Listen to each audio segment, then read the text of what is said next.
Top quality और consistent performance के लिए सिर्फ सिल्वर पंप नाम याद रखना। अब आज की सबसे बड़ी खबर, सुमित इस खबर को ब्रेक कर रहे हैं, मेरे बगल में ब्रेक करिए। ऑपरेशन सिंदूर से पाकिस्तानी सेना में खौफ, ब्रेक करिए। रावलपिंडी से सेना हेडक्वार्टर हटाने का फैसला, रावलपिंडी से इस्लामाबाद के मरगला में होगा शिफ्ट। वैसे ब्रह्मोस तो हमारी वहां पर भी जा सकती है। मरगला की पहाड़ियों में सेना का हेडक्वार्टर शिफ्ट होगा, पहाड़ियों में सेना का हेडक्वार्टर। पाकिस्तानी कंट्रोल रूम भी पहाड़ों में होगा शिफ्ट। यह बड़ी खबर फुल स्क्रीन ब्रेकिंग दिखाई है। और मेरा एक सवाल बहुत इसको लेकर इंपॉर्टेंट है जो मैं अंबेसडर दीपक बोरा से अभी पूछूंगा, लेकिन पहले सुमित, यह बड़ी खबर, ऑपरेशन सिंदूर से पाकिस्तानी सेना में खौफ, रावलपिंडी से सेना का हेडक्वार्टर हटाने का फैसला। सीधे विजय आइए इसके की ग्राफिक्स पर। विजय, पीछे बार्ब्ड वायर्स वाला जो की ग्राफिक्स का वॉल है वो वाला लीजिएगा। नहीं, एक और भी है हमारे पास, वो भी यूज कर सकते हैं आप, दिखाइए जरा। एक और वॉल है हमारे पास, वो यूज करिए जरा, वो लाइट वाला है, ये इंटरनेशनल में हम यूज करेंगे। आइए देखिए, अब जो ब्रह्मोस का खौफ, पाकिस्तानी सेना का मुख्यालय शिफ्ट होगा नूर खान एयरबेस पर। एग्जैक्टली, वेल डन विजय। अब भारत के नूर खान एयरबेस पर भारत के ब्रह्मोस हमलों से खौफ में पाकिस्तान है। काफी लंबा हेडर है। रावलपिंडी से हटेगा पाकिस्तानी सेना का जनरल हेडक्वार्टर, सेना मुख्यालय कंट्रोल रूम रावलपिंडी से इस्लामाबाद शिफ्ट होंगे। पाकिस्तानी सेना प्रमुख का ऑफिस इस्लामाबाद होगा स्थानांतरित। इस्लामाबाद की मरगला पहाड़ी में पाकिस्तानी सेना का मुख्यालय शिफ्ट होगा। खाली ब्रेकिंग लीजिए की पर, अब ब्रेकिंग के साथ डिस्कशन दीपक सर के पास, लेकिन खाली ब्रेकिंग लीजिए, सुमित के पास चलेंगे। सुमित, हालत खराब है, ऐसा लगता है कि ब्रह्मोस के सपने बार बार आ रहे हैं।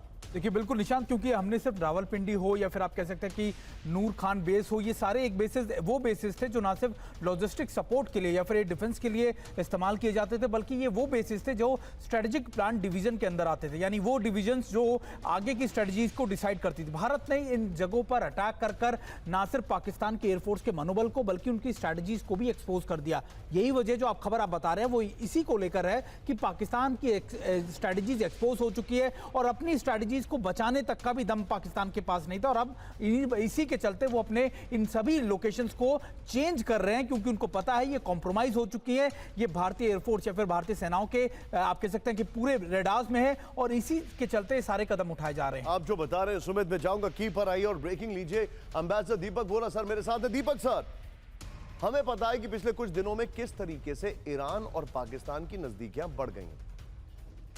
मुझे ऐसा लगता है ईरान ने जिस तरीके से एक अंडरग्राउंड सिटी बनाई है पूरी की पूरी, और पूरी की पूरी उन्होंने एक टनल के अंदर अपनी मिसाइल सिटी, एयरप्लेन सिटी सब बनाया है, शायद यही काम पाकिस्तान के लिए अब ईरान करेगा। What is your take?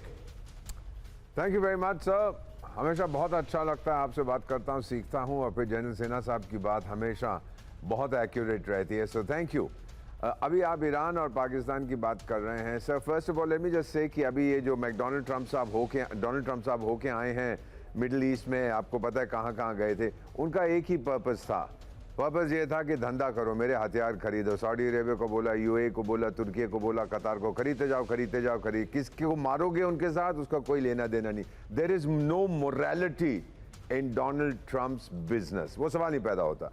जहाँ तक ईरान की बात है सर, ये भी आप जानते हैं कि उसने बोल दिया है कि मैं ईरान के साथ भी नॉर्मलाइज करूंगा। जैसे सीरिया का $10 मिलियन उसके ऊपर रिवॉर्ड था, वो आतंकी जो था, आजकल वो ट्रंप कहता है वेरी यंग हैंडसम मैन, उसका डार्लिंग बन गया है।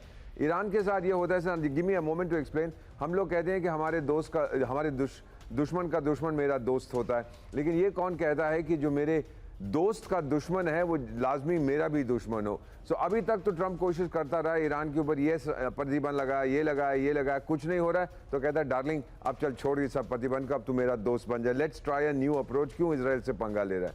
जहाँ तक पाकिस्तान और ईरान की बात है sir, it's not going to work.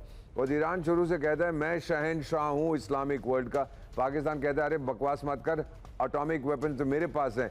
Iran कहता है रुक जा, भी मेरे पास भी आ जाएंगे। So Pakistan is shifting its headquarters, और बेवकूफ़ी है सर अपने लोगों को दिलासा देने के लिए, क्योंकि पाकिस्तान की जो डेप्थ जो आप देखेंगे फ्रॉम ईस्ट टू वेस्ट, जो उसकी डेप्थ है या विड्थ है वो बहुत कम है सर। वो लोग बात करते थे अफगानिस्तान हमारे लिए स्ट्रेटेजिक डेप्थ बनेगा, तो स्ट्रेटेजिक डेथ बन चुका है। डर यह है कि जनरल सेना की फौजें जाएंगी and they will cut Pakistan into two, तो हम ऊपर भाग जाएंगे अफगानिस्तान। वो होने नहीं वाला। So don't believe a word of this कि ईरान कुछ करेगा। सब पिछले साल जनवरी में तो एक दूसरे पे मिसाइलें फेंक रहे थे, फिर आगे डार्लिंग स्वीट हार्ट, सब वो ठीक हो गया, फिर 5 मिनट के बाद मिसाइलें शुरू करी। They are not going to live in peace for 100 years. Understood. And as long as Pakistan is in pieces, we are safe. Absolutely. You're absolutely right. लेकिन बड़ी खबर, मेरे बगल में ब्रेक करिए। भारत ने 24 पाकिस्तानी ठिकानों पर किया सटीक हमला, प्रूफ के साथ दिखा रहे हैं। 2 दिन और हमले होते तो पीएफ आत्मसमर्पण कर देती। पाकिस्तान ने युद्ध विराम की भीख मांगी, भारत ने नहीं।